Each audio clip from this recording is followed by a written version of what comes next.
Crack vs. Cocaine. What's the difference between crack and cocaine? Written by Madeline Hodgman Korf, Massa, Laswa. Edited by Wendy Min Warren Jennings. Reviewed by Ryan Kelly, Ramped. Updated Mar 14, 2023. Form in red. 5 sections. Cocaine is a highly addictive stimulant drug that is made from the dried leaves of the coca plant, which is native to South America. Crack cocaine is also derived from the coca plant, but is made when powder cocaine is processed into a solid form so that it can be smoked. What you will learn. Understand the differences between cocaine and crack cocaine. Addiction potential and withdrawal associated with cocaine use. Find treatment for cocaine addiction. Jump to section. Crack cocaine, a solid substance, gets its name from the crackling sound the rock makes when it's heated. 1. Smoking crack cocaine produces faster-acting euphoric effects, which is one of the reasons it became popular in the mid-1980s. As a result, in 1986, the Anti-Drug Abuse Act differentiated crack from other forms of cocaine, harshening legal consequences for possession and use of the dangerous and illegal substance too. However, individuals still use it. In 2021, nearly 1 million people aged 12 or older used crack in the past year. Approximately 919,000 of them were aged 26 or older. 3.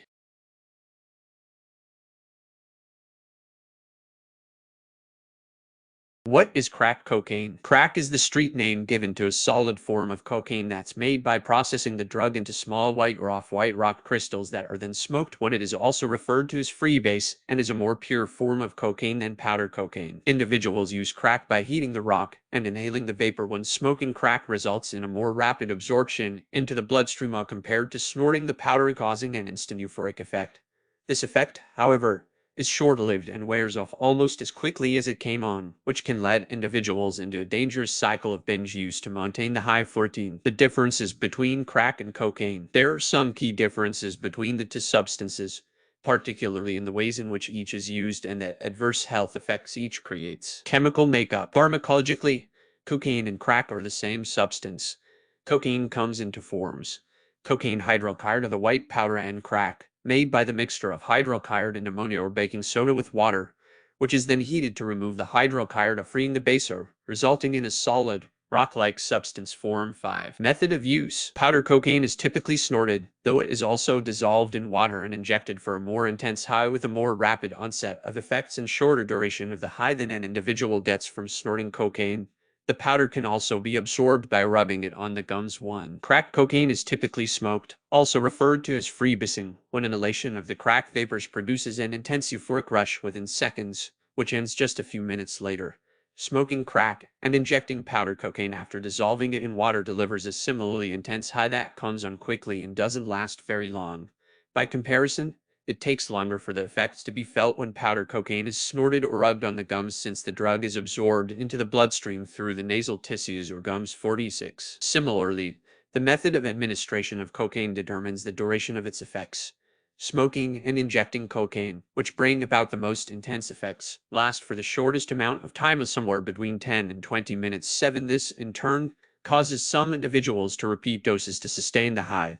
The high produced by snorting powder cocaine, on the other hand, typically fades after 45 to 60 minutes. 7.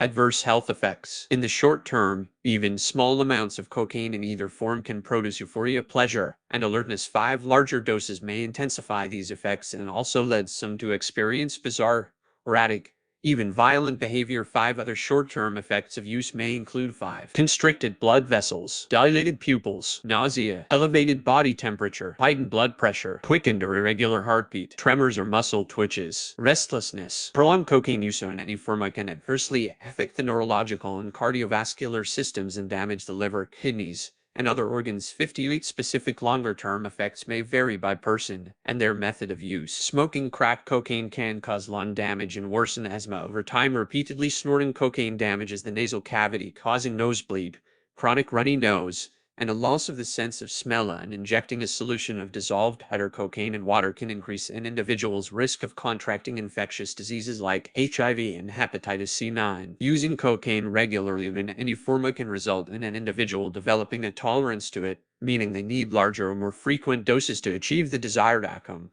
They may even begin using the drug in binge cycles, which can cause adverse psychological and physiological effects and lead to overdose. 8. While both powder cocaine and crack cocaine are potentially addictive, administering either form in a manner that intensifies the effects by injecting or smoking it increases the risk of addiction. Thus, this rationale makes crack cocaine potentially more addictive than powder cocaine simply because powder cocaine is typically snorted as opposed to dissolved and injected. 7. Legal status. Although cocaine remains legal for medicinal use, its highly addictive potential limits its use as an anesthetic, and today, it's most often used illicitly. The drug is classified as a Schedule E substance under the Controlled Substances Act CO5 passed in 1970.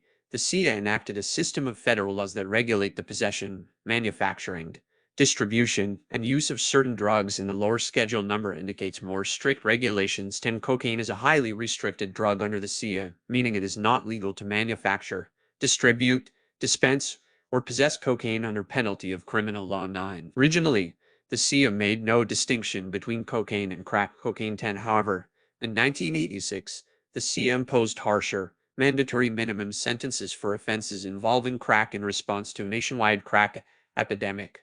This meant that the amount of powder cocaine and crack cocaine required to trigger a minimum sentence under criminal law varied on a ratio of 100 to 1.10. The Fair Sentencing Act of 2010 reduced these statutory penalties for crack cocaine offenses to produce a 10 to 1 crack to powder drug penalty ratio. 11. The First Step Act of 2018 eliminated the statutory mandatory minimum sentence for simple possession of crack cocaine. 10.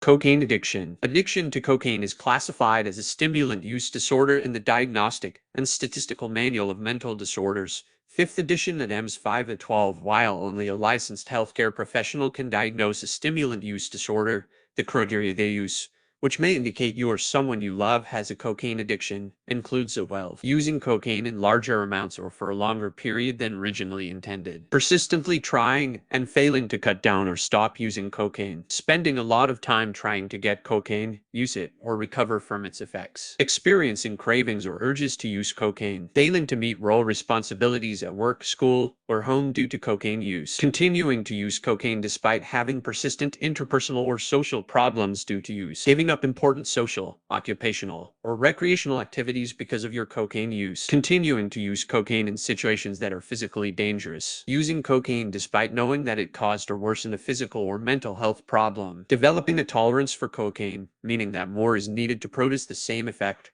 or a lessened effect occurs with the same amount of use, experiencing withdrawal symptoms when you stop using or drastically cut back on your use.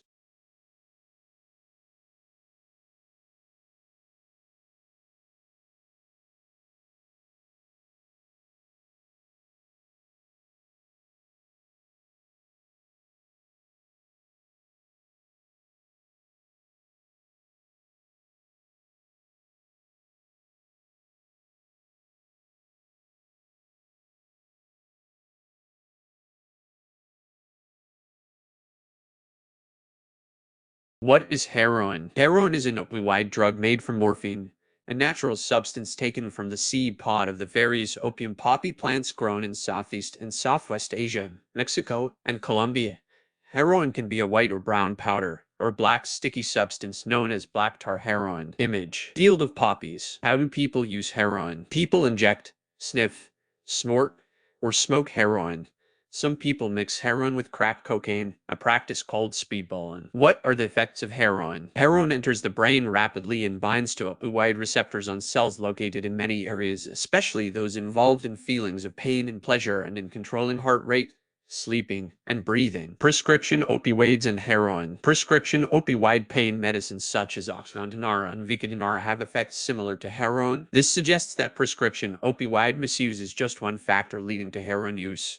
Read more about this intertwined problem in our prescription opioids and heroin research report. Short-term effects. People who use heroin report feeling a rush, a surge of pleasure, or euphoria. However, there are other common effects, including dry mouth, warm flushing of the skin, heavy feeling in the arms and legs, nausea and vomiting, severe itching, clouded mental functioning, going on the knob, back and forth state of being conscious, and some cynicism. Long-term effects. Injection drug use, HIV, and hepatitis. People who inject drugs such as heroin are at high risk of contracting the HIV and hepatitis C virus. These diseases are transmitted through contact with blood or other bodily fluids, which can occur when sharing needles or other injection drug use equipment. HIV is the most common blood-borne infection in the United States.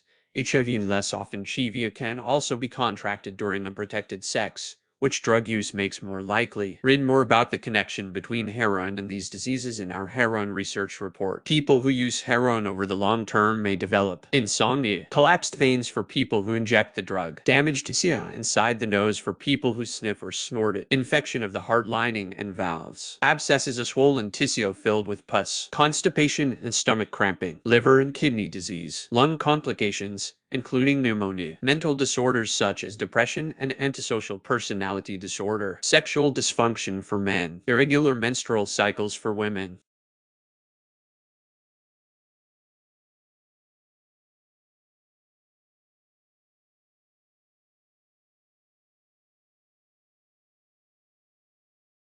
Other potential effects. Heroin often contains additives such as sugar, starch, or powdered milk that can clog blood vessels leading to the lungs, liver, kidneys, or brain, causing permanent damage. Also, sharing drug injection equipment and having impaired judgment from drug use can increase the risk of contracting infectious diseases such as HIV and hepatitis C. Injection drug use, HIV, and hepatitis A. Can a person overdose on heroin? Yes, a person can overdose on heroin.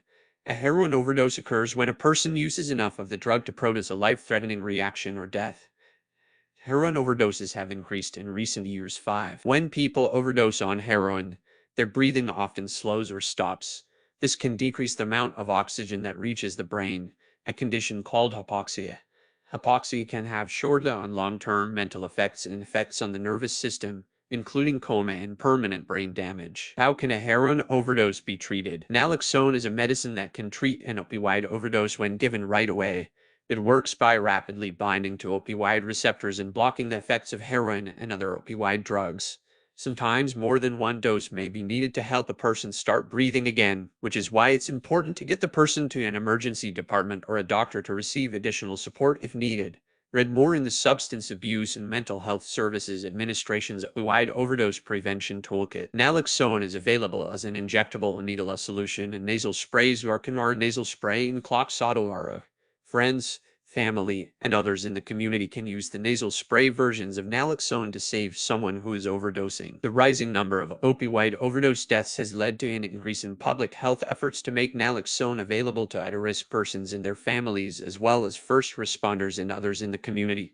Some states have passed laws that allow pharmacists to dispense naloxone without a prescription from a person's personal doctor. Read more about naloxone and naloxone drugs.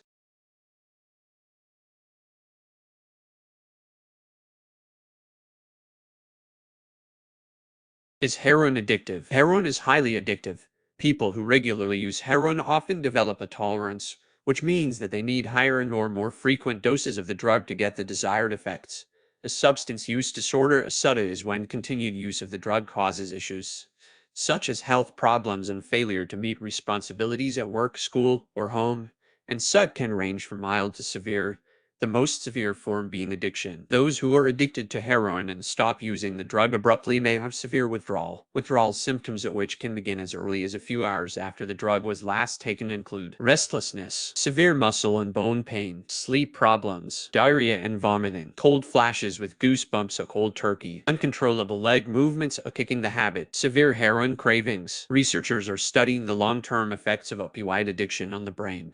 Studies have shown some loss of the brain's white matter associated with heroin use, which may affect decision-making, behavior control, and responses to stressful situations. 6-8. How is heroin addiction treated? A range of treatments, including medicines and behavioral therapies, are effective in helping people stop heroin use. It's important to match the best treatment approach to meet the particular needs of each individual patient. There are medicines being developed to help with the withdrawal process. The FDA-approved Lofexin, a non-opioid medicine designed to reduce opioid withdrawal symptoms.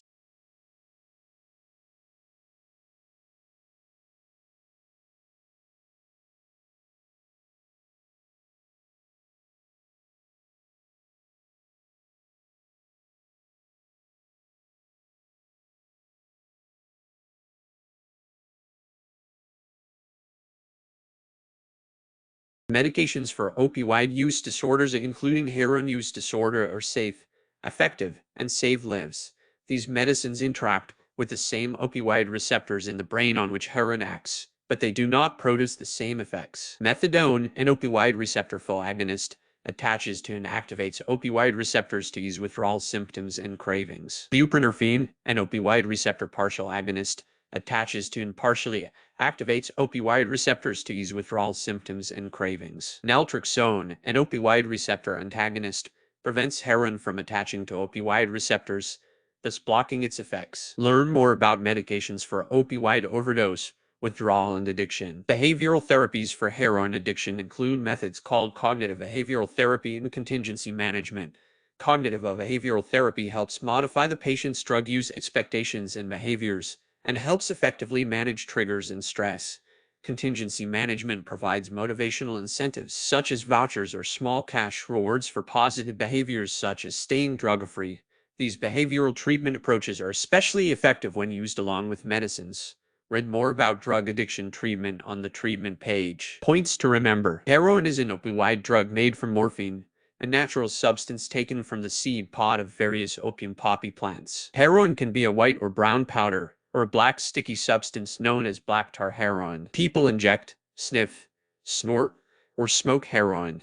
Some people mix heroin with crack cocaine, called speedballing. Heroin enters the brain rapidly and binds to opioid receptors on cells located in many areas, especially those involved in feelings of pain and pleasure and in controlling heart rate, sleeping, and breathing. People who use heroin report feeling a rush or euphoria. Other common effects include dry mouth, heavy feelings in the arms and legs, and clouded mental functioning. Long-term effects may include collapsed veins, infection of the heart lining and valves, abscesses, and lung complications. Research suggests that misuse of prescription opioid pain medicine is a risk factor for starting heroin use. A person can overdose on heroin. Naloxone is a medicine that can treat a heroin overdose when given right away, though more than one dose may be needed. Heroin can lead to addiction, a form of substance use disorder. Withdrawal symptoms include severe muscle and bone pain, sleep problems, diarrhea and vomiting, and severe heroin cravings. A range of treatments, including medicines and behavioral therapies, are effective in helping people stop heroin use. However, treatment plans should be individualized to meet the needs of the patient.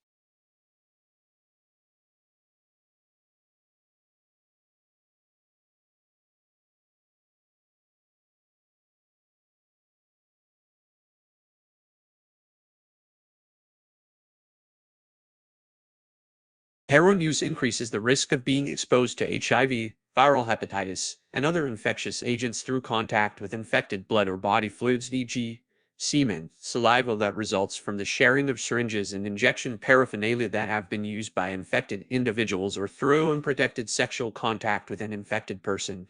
Snorting or smoking does not eliminate the risk of infectious disease like hepatitis and HIV/AIDS because people under the influence of drugs still engage in risky sexual and other behaviors that can expose them to these diseases. People who inject drugs or AIDS are the highest risk group for acquiring hepatitis C or HIV infection and continue to drive the escalating HIV epidemic. Each put infected with HIV is likely to infect 20 other people. 21 of the 30,500 new HIV infections occurring in the United States in 2014. Most cases occurred among POID-22. Hepatitis B hub infection in WIDS was reported to be as high as 25% in the United States in 201,422, which is particularly disheartening since an effective vaccine that protects against hub infection is available. There is currently no vaccine available to protect against HIV infection. Drug use, viral hepatitis and other infectious diseases, mental illnesses, social dysfunctions, and stigma are often co-occurring conditions that affect one another. creating more complex health challenges that require comprehensive treatment plans tailored to meet all of a patient's needs. For example, needle-funded research has found that substance use disorder treatment, along with HIV prevention and community-based outreach programs, can help people who use drugs change the behaviors that put them at risk for contracting HIV and other infectious diseases. They can reduce drug use and drug-related risk behaviors such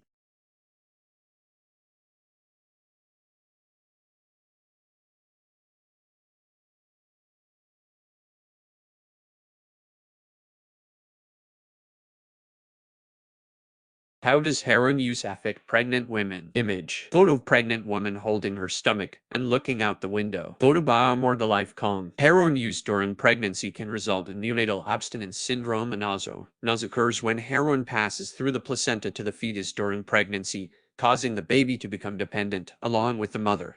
Symptoms include excessive crying, fever, irritability, seizures, slow weight gain, tremors, diarrhea, vomiting, and possibly death.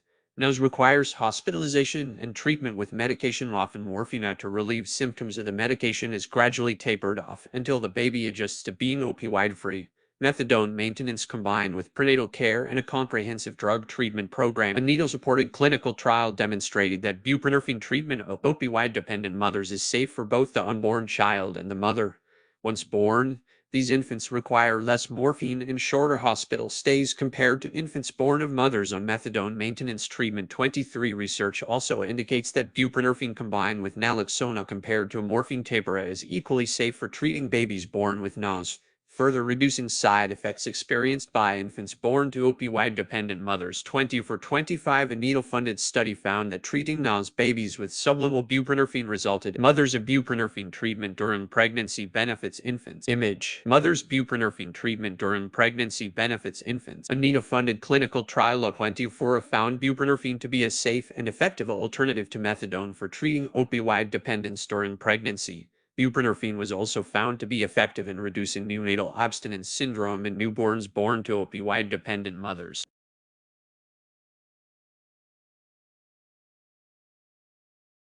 What is LSD? LSD, ologeric acid dialhamide, is an illicit hallucinogenic drug. It is a chemical extracted from a fungus. It comes as an odorless white powder. The pure form of LSD is very strong, so it is usually diluted with other materials. The most common form is drops of LSD solution dried onto gelatin sheets, pieces of blotting paper, or sugar cubes, which release the drug when they are swallowed.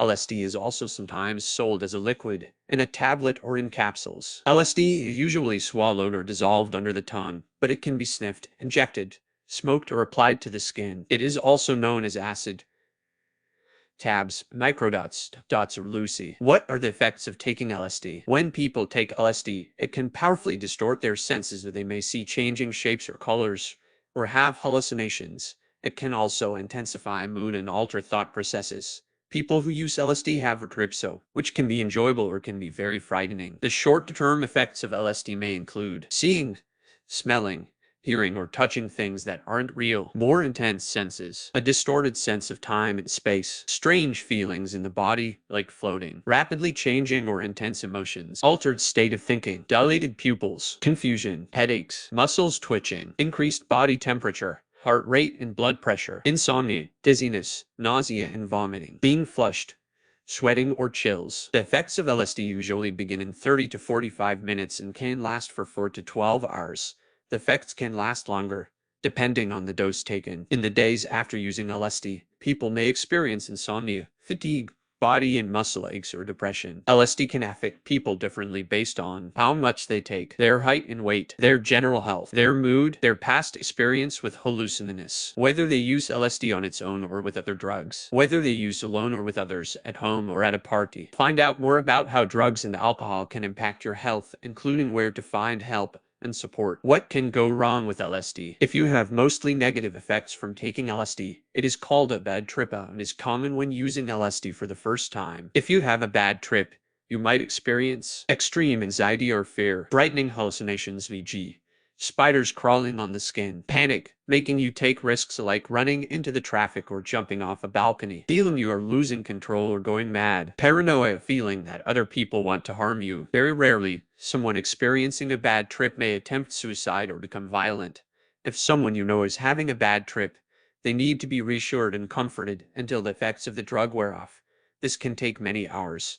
They may not get over a bad trip for several days. If you can't wake someone up, they are having abdominal pain, seizures, they are overheated, or are paranoid and you can't calm them down, or you are concerned the drugs may have made them fall and they have injured their head, to call an ambulance immediately on 0000. If the person has been mixing LSD with other drugs, tell the paramedic exactly what they have taken. Can LSD cause long-term problems? It is possible to experience flashbacks weeks, months, or years after taking LSD.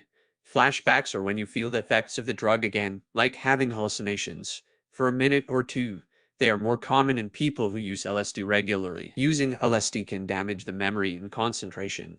LSD may also trigger or worsen mental health problems like depression, anxiety, and schizophrenia. What if I use other drugs or alcohol together with LSD? The effects of taking LSD with other drugs, including those purchased over the counter or prescribed by your doctor, can be unpredictable and dangerous. Using LSD with ice, speed, or ecstasy increases the chance of a bad trip and can lead to a stroke. Using LSD with alcohol may increase the chance of nausea and vomiting. Can I become dependent on LSD? LSD is not thought to cause physical dependence, but regular users of LSD may experience a need or craving if they stop using the drug.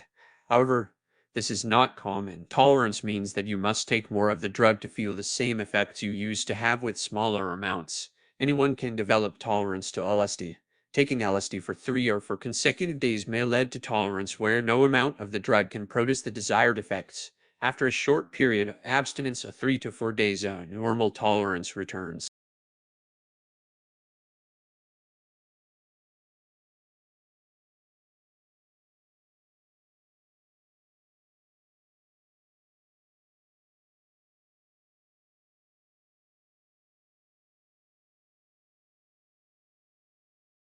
Resources and support. Find out more about LSD on the Alcohol and Drug Foundation website or by calling Drufindo on 1385 You can find help on the Drug Help website or by calling the National Alcohol and Other Drug Hotline on 1800 250 15. You can also call Lifeline on 13 11 14. If you or someone you know are finding it difficult to manage issues as a result of drug use, Healthcare its symptom checker and get advice on when to seek professional help. The symptom checker guides you to the next appropriate healthcare steps, whether it's self-care, talking to a health professional, going to a hospital, or calling 0000. Carotid artery disease consultation. A Mayo Clinic neurologist talks with a woman about her diagnosis. Diagnosis usually starts with a medical history and physical exam. The exam generally includes listening for a swooshing sound known as bruit over the carotid artery in the neck. The narrowed artery causes the sound. The next step might be a test of physical and mental abilities such as strength, memory, and speech. Imaging tests. These might include ultrasound. This looks at blood flow and pressure in the carotid arteries. Port or MRI.